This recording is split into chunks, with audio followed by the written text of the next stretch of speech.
and I don't want to be negative about this, but I think it's really honest, a world that in general terms and broad terms is becoming more and more selfish. Again, I'm not trying to paint a doom and gloom picture. I'm not trying to say, well, glad you're here this Sunday. Let me tell you how horrible things are. But I think we grow increasingly vain, increasingly self-centered, and to sum it up, increasingly selfish, at least in our society. An others-first mentality, it's a remarkable thing to find, and it gets people to remark on it because it's not common. To think of someone ahead of yourself, before yourself, to do something not for yourself, well, that draws interest and it draws note because unfortunately it's just not the common mindset. And I think it should be. So here are a couple interesting things I found as I was reading.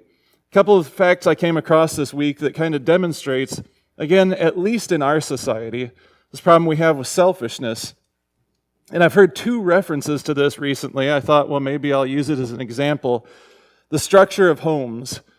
It used to be they had large front porches. The front porch was a prominent feature, and that area was used primarily for gatherings. Your neighbors could come over, people from the neighborhood, your family, whatever, they could come and hang out on your front porch.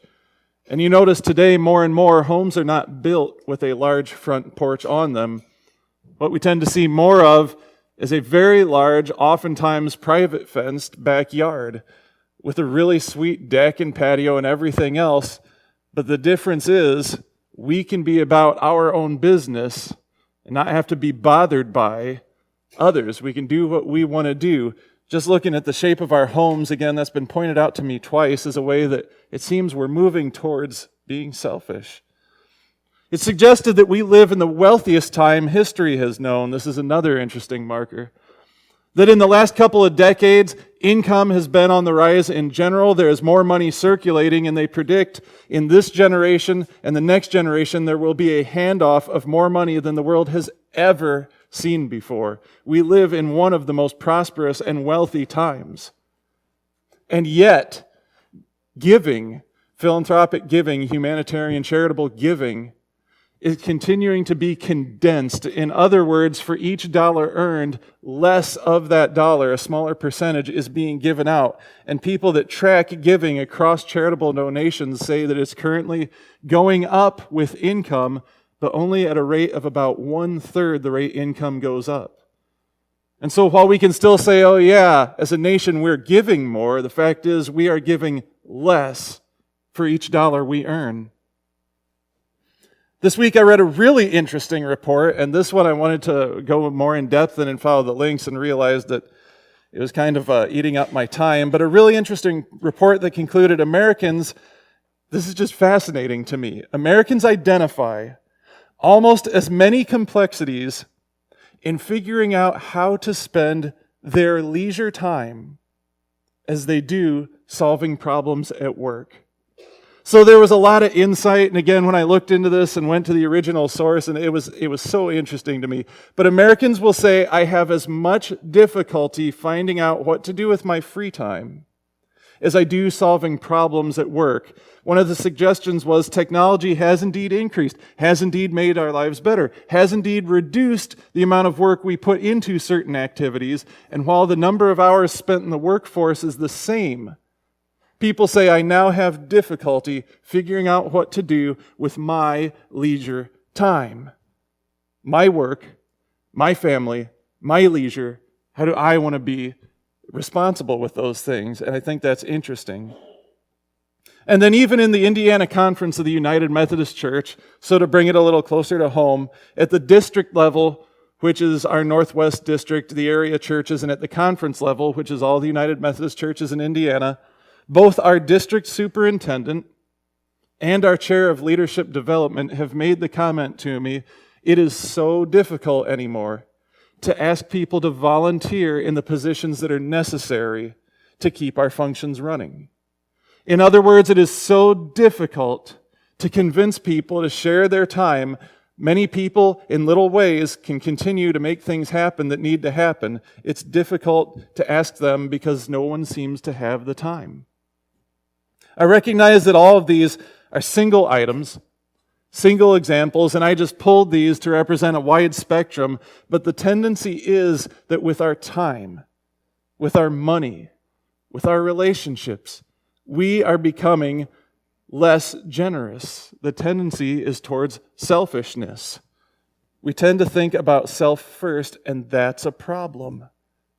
It's a problem because as we continue to talk about the essentials of being a disciple, you can call yourself a Christian and you can do a great many things. Some of them will be in conflict with what other Christians do. Some of them will seem like they aren't very Christian. It all depends how you define Christian. But as we talk about being a follower of Jesus, a disciple, if you want to make your life look like the life Jesus lived, one of the things we need to do is be generous in all areas of our life.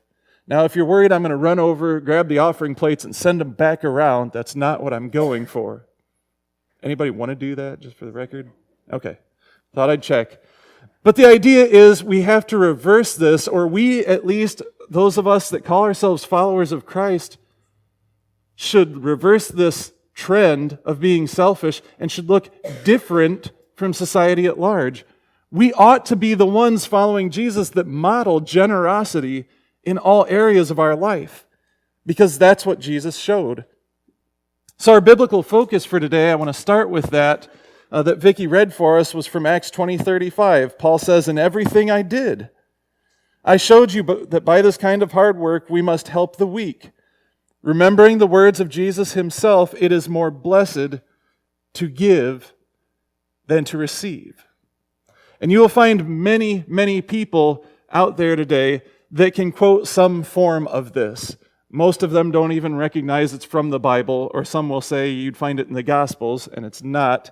But many, many people will say it's better to give than to receive. And they may not know the context or where that came from, but they will quote this. And again, it's a mismatch because we're not living that. It is more blessed to give than receive. People change that word blessed to better, and there's a whole nother kind of theological dispute to happen there. But people can quote this and say this, and we can know this. We're not living it out. But Paul tells us again, it is more blessed to give than receive, and he says, remembering these words of the Master. If you go through Matthew, Mark, Luke, and John, our Gospels that tell the story of Jesus, there's nowhere in any of those that quote Jesus as saying this. So, the thought is that this was something that was heard or something that Jesus taught Paul or something that other followers remembered because he throws it out matter-of-factly. Hey, remember what Jesus told us? It's more blessed to give than to receive. And they would have recognized that. Oh yeah, I remember that. Well, somewhere Jesus taught that, but don't spend your time digging through the Gospels. It's only in Acts that it says that. But the idea, again, just in case you've missed it in the 5 times I've said it already, it is more blessed to give than to receive. And Paul, he was talking about it in a sense of helping people. He was encouraging the churches that he had communications with to go out and to help the less fortunate. But I imagine, from what I understand, what I know, and what I've read of Jesus, I imagine if that was truly a teaching Jesus had, he would have applied that to pretty much every area of life. It is more blessed to give with the things you have than it is to receive more things.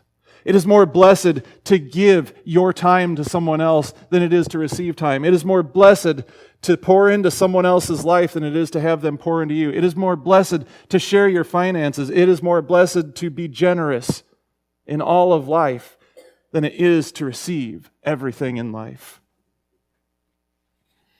And so I thought, well, what teaching did Jesus give that could help us understand that? And I chose Luke chapter 11. And this is just a short section of where he's really kind of laying it on the Pharisees. Again, Pharisees being the religious teachers of that day. Jesus laid into them at one point and said, "You're missing the point." And I just took this small section from Luke 11. It begins in verse 37.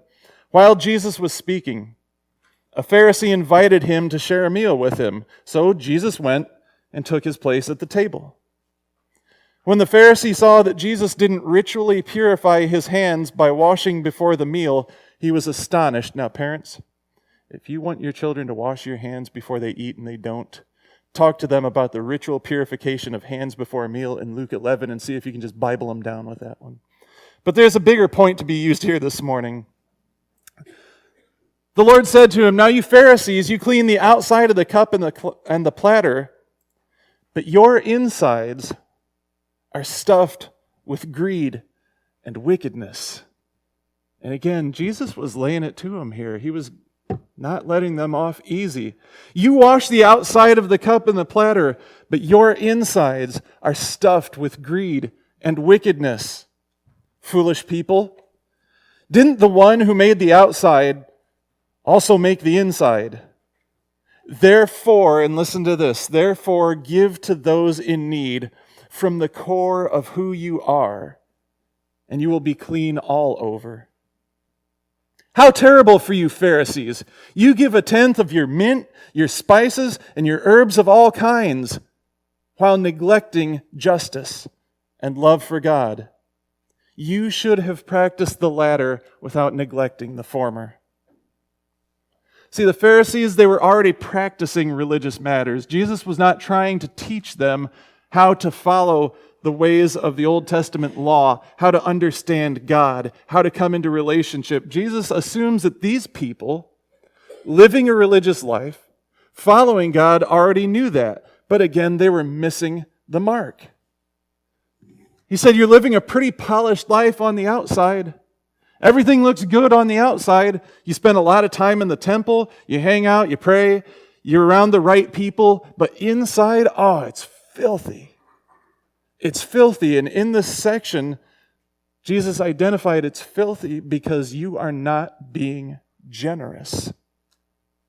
And he names several ways that they're not being generous. So again, I conclude Jesus would talk about generosity in all of life. He commends them for giving a tenth, a tithe, the word that we use when we talk about it, of their mint and their spices and their herbs. So that's what they had at that time, that they were to tithe on. The Pharisees believed that everything they owned needed to be tithed and given to God. Everything they had, these religious leaders believed, rightly so, that it came from God. Down to the very items that they would use for cooking and eating, that they grew, everything they had, everything belonged to God. So they should give a tenth of all of that to God. And they were doing that, and Jesus commends them for that. He says, but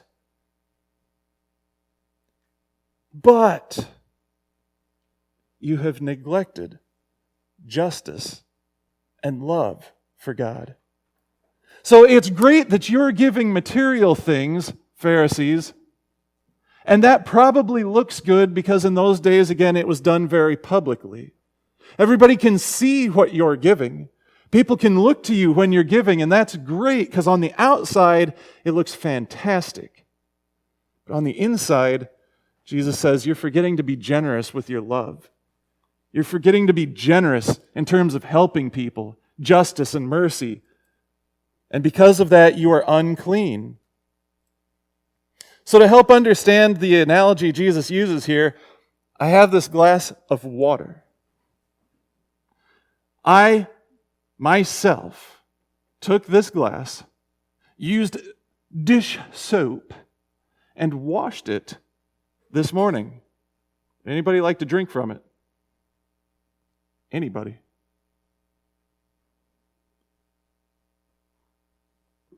No problem.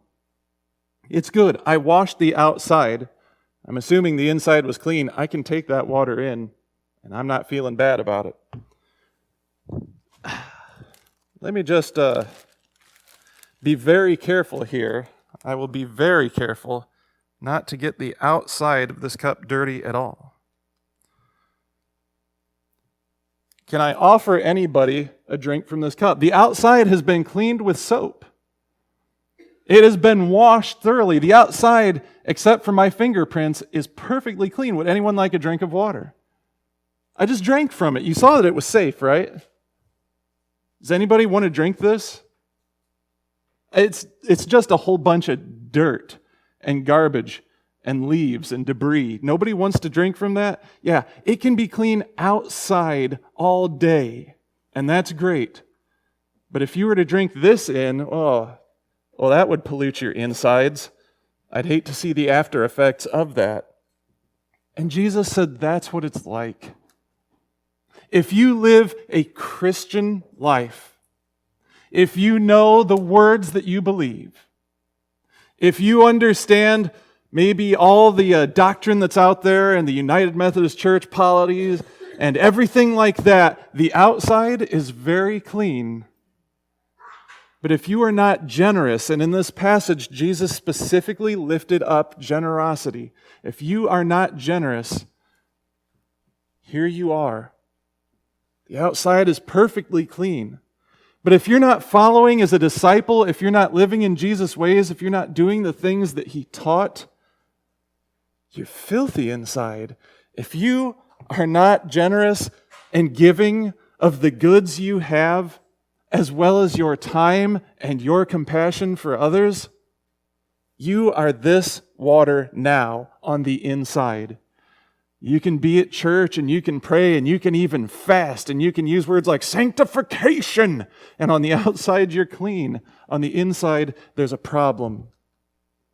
I think that is the exact same for us today.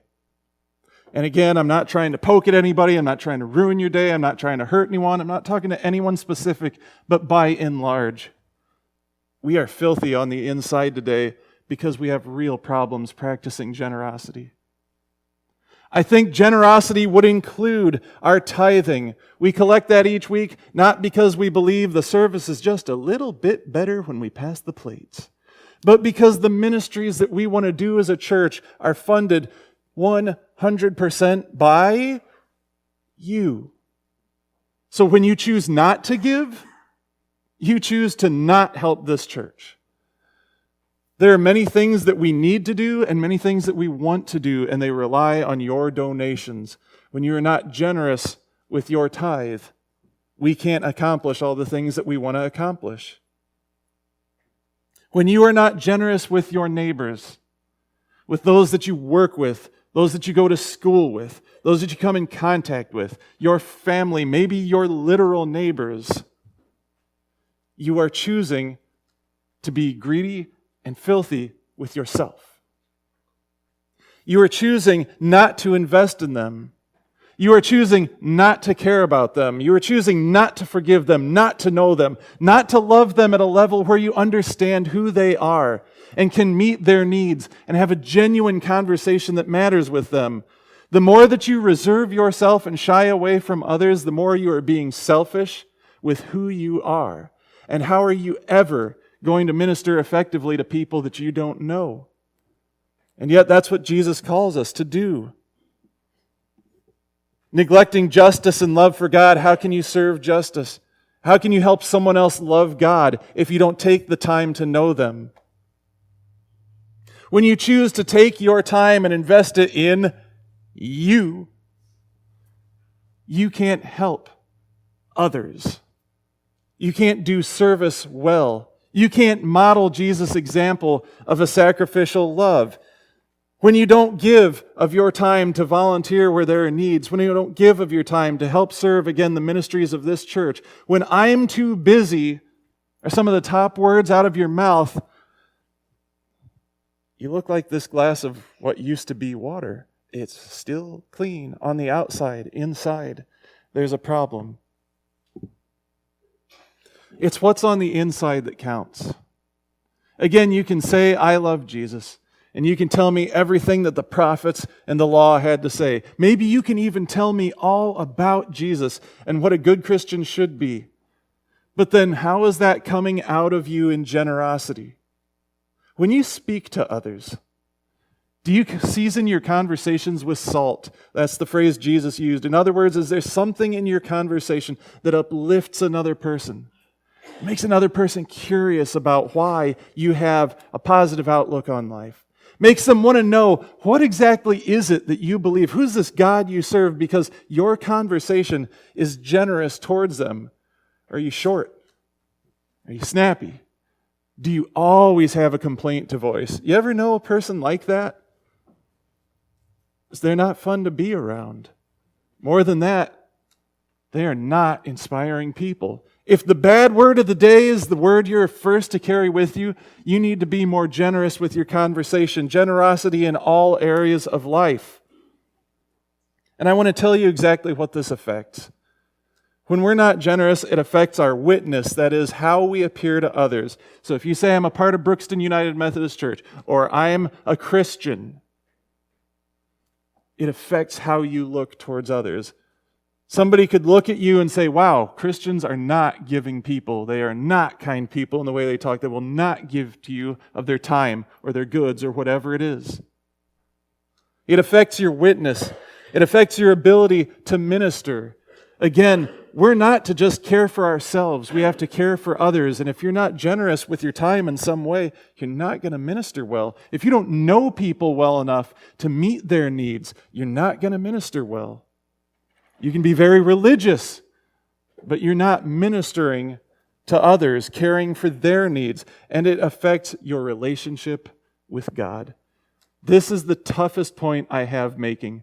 If I could just get people to understand this, they'd probably say, you could pay me to understand this. You missed the point. When we choose to be selfish, we are cutting off our relationship with God. And here's why. We serve a very generous God. We serve a God that is by nature very giving. We serve a God that, think about this, created and gave and forgave. God created everything around, not because God needed it, but because we could enjoy it. God gave to us what we have. Again, not because it serves Him well, but so that we could go and serve others well. And then, because there are times that I know many of you, never myself, many of you will mess up and fall short. I'm just joking. Me too.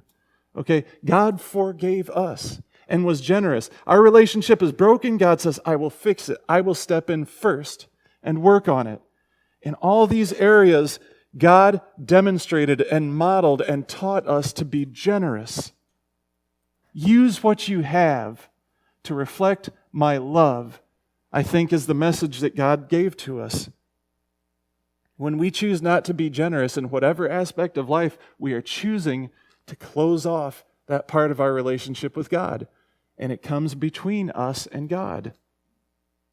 But let me give you some examples, and some examples from this church of how it looks when we are generous. I don't think many of you get to spend the same amount of time, get to see as much as I do Jacob Johnson. But I really love this guy's heart. When you see Jacob, just watch him for a minute. Jacob puts me to shame in the amount of patience that he shows with people. I have seen Jacob get his buttons pressed, and sometimes in youth group or at Friends Club, they're doing the exact opposite of what he's asked, and he is so patient. I love that about him. I want to learn that from Jacob. When he's done with his internship, I'm going to do an internship under him, and I'm going to say, help me work on that patience. The idea is Jacob Johnson is generous in the way that he treats others. I don't think he has an unkind word for anybody. He did mock the Vikings once, but I'll let that slide. I don't think that guy has an unkind word for anyone. He is so generous in relationships. Many of you have been so generous in giving to the campaign. I truly believe that is what God has called our church to as a next step. I truly believe it will bless our church, but bless the community. I truly believe in the campaign that we're doing. And so many of you have said, in addition to what I give to the church, I will make a contribution, or I will make regular contributions towards that goal. And you have been generous in that way. And when you do that, I notice, but it's not just me. The community is going to notice that we have a food pantry operating there. The youth are going to notice they have additional space to meet. People in this church will notice, hey, these bathrooms don't make me nauseous when I use them.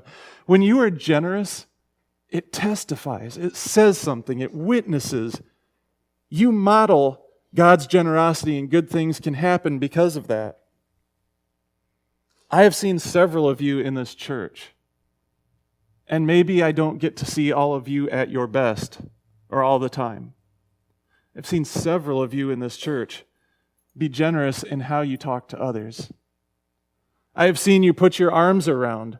I have seen you encourage. I have seen you send notes. I have seen many ways that you have been generous with your words to each other.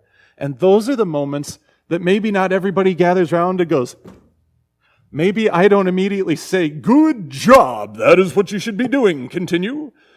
But I see that, and it affects me.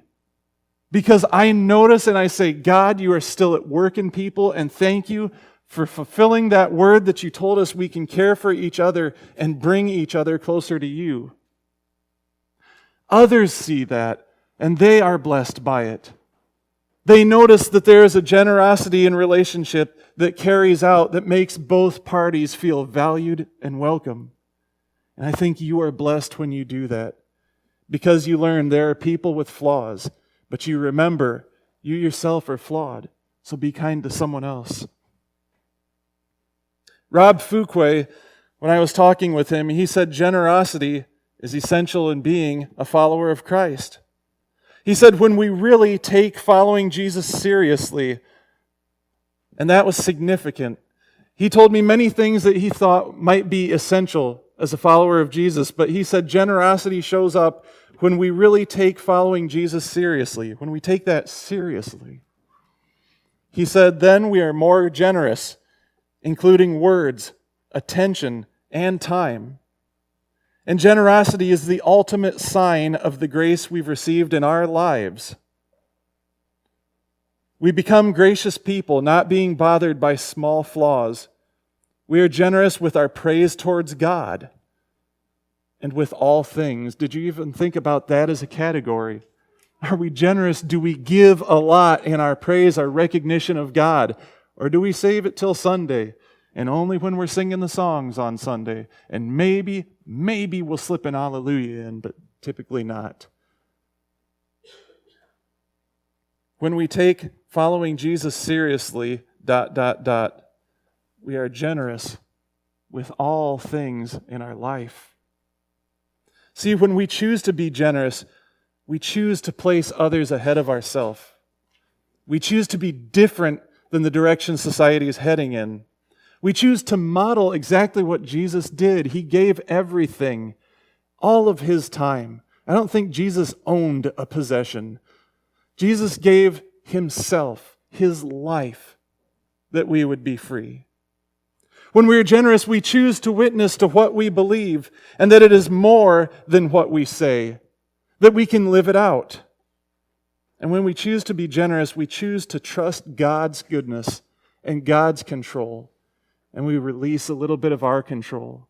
So instead of worrying about how much money we have, we trust that if we use it the way God told us to, that He will continue to provide for us. When we're generous with another person, we choose to believe that God, if that person turns back on us and takes advantage or still says bad things about us or whatever it is, that God ultimately is in control and He's honored through that, and we don't have to worry. We don't have to worry that we wasted effort or time there. When we choose to be generous, we choose to trust God's control and give up some of our own. As followers of Jesus Christ, it is essential that we are clean on the outside as well as the inside. It is essential that we model generosity in all areas of our lives. Would you pray with me? Holy God, this morning, you have called us together, as I said, when we prayed to you. You have given us, God, this building that we have. You have given us this time that we are using right now. You have given us these other people that we worship with. You have given us the resources we have. God, a portion of which we gave to the offering. You have given. God, you are a giving God by nature. And your call, if we are to follow you, is to do just that, to do what you did. To be an example in the same way you were an example to us. God, we hold so tightly to our time and to our money and to our kind words and to the relationships we value. Teach us, God. Teach us to value you. Teach us to value other people. Teach us to value more relationships. Teach us to value the ability to minister to others so that we can be gracious in those areas as well. God, I believe that it's one of the areas we live in bondage today. We are selfish with what we have. You can set us free from that selfishness and teach us that there is a life that is more blessed. God, in the areas that we need to be more generous, show us that there is a more blessed life. And we will give you praise. And we will give you praise all the more each and every day because you are so good. We pray this in Jesus' name. Amen.